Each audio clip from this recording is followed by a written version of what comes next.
atau nongkrong bareng di warung-warung yang kami himbau. Kapolsek KP3 Benoa AKPI Nyoman Gatra di sela syukuran HUT ke-69 Polri di Mapolsek KP3 Benoa mengatakan, selama 3 bulan lebih menjabat, beberapa perbaikan telah dilakukan di Polsek secara intern dan ekstern.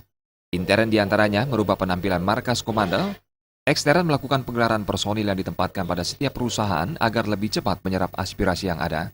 Mengumpulkan para security dan ABK untuk mereka mengetahui lebih jelas tugasnya, meningkatkan patroli subuh serta nongkrong bareng di warung. Di samping itu jajarannya membatasi warung buka di hari biasa hingga pukul 22 WITA dan malam minggu hingga pukul 00 WITA. Terkait penegakan hukum, jajarannya juga mengencarkan operasi preman, waria dan kejahatan yang dilakukan oleh ABK.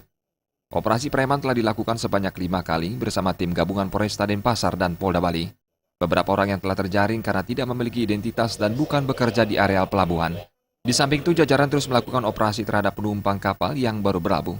Hal itu dilakukan untuk menjaga kondisi kondusif terlebih menjelang hari raya serta dampak dari moratorium, sehingga kapal jarang berlayar dan berpotensi kriminalitas meningkat. Jadi operasi preman memang kita lakukan kalau digabung dengan operasi bongkar kapal penumpang itu, kita sudah lakukan 5 kali, bergabung dengan Polresta dan juga Polda, bahkan terakhir dengan Pusat Polda, itu sangat berdampak.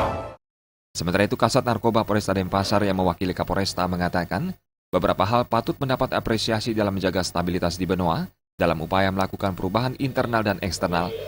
Namun demikian, tidak boleh terlena dengan terus menjaga kekompakan, bersinergi, keamanan dengan tokoh, karena sebagai anggota Polri tidak mungkin bisa melaksanakan sendiri.